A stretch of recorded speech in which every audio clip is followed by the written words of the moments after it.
അള്ളാഹു ഇഷ്ടപ്പെടുകയാണെങ്കിൽ ഹബീബായ നബി തങ്ങൾ പറഞ്ഞു തരുന്ന അടയാളങ്ങളിൽ മൂന്നാമത്തേത് ഇന്നല്ലാഹ ഇദാ ഹബ്ബ അഹ്ല ബൈത്തിൻ അദ്ഖല അലൈഹിമുർ റിഫ്ഖ്.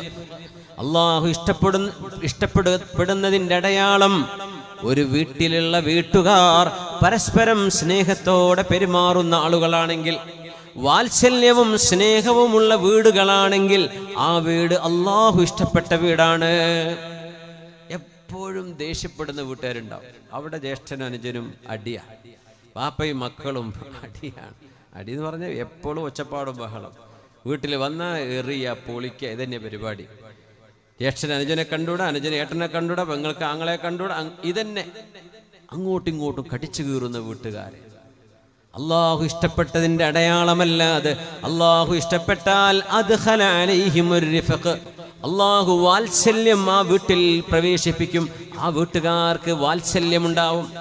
ഉമ്മ മക്കളോട് സ്നേഹത്തോടെ പറയുന്ന ഉമ്മ, മക്കളോട് സ്നേഹത്തോടെ വാത്സല്യത്തോടെ സംസാരിക്കുന്ന ഉപ്പ, മാതാപിതാക്കളോട് ശബ്ദം താഴ്ത്തി സംസാരിക്കുന്ന മക്കള്.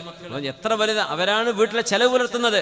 അത് വിചാരിച്ച് ബാക്കിയുള്ളവരൊക്കെ അടിമയെ കൊടുക്കാൻ പറ്റും? വാപ്പ വാപ്പന്നല്ലേ, ഉമ്മ ഉമ്മയല്ലേ, അവരെ ബഹുമാനിക്കണ്ടേ, ആദരിക്കണ്ടേ.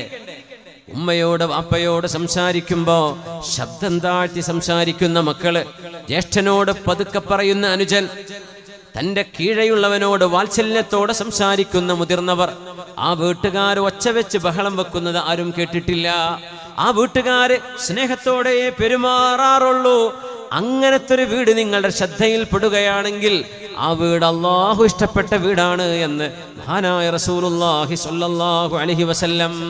അള്ളാഹിന്റെ ഇഷ്ടത്തിന്റെ ഒരു അടയാളമാണ്. അങ്ങനെ അല്ലെങ്കിൽ ഇന്ന് മുതൽ എന്ത് ചെയ്യാ, ഇന്ന് മുതൽ ആ പരിപാടി അങ്ങനെ ആക്കുക.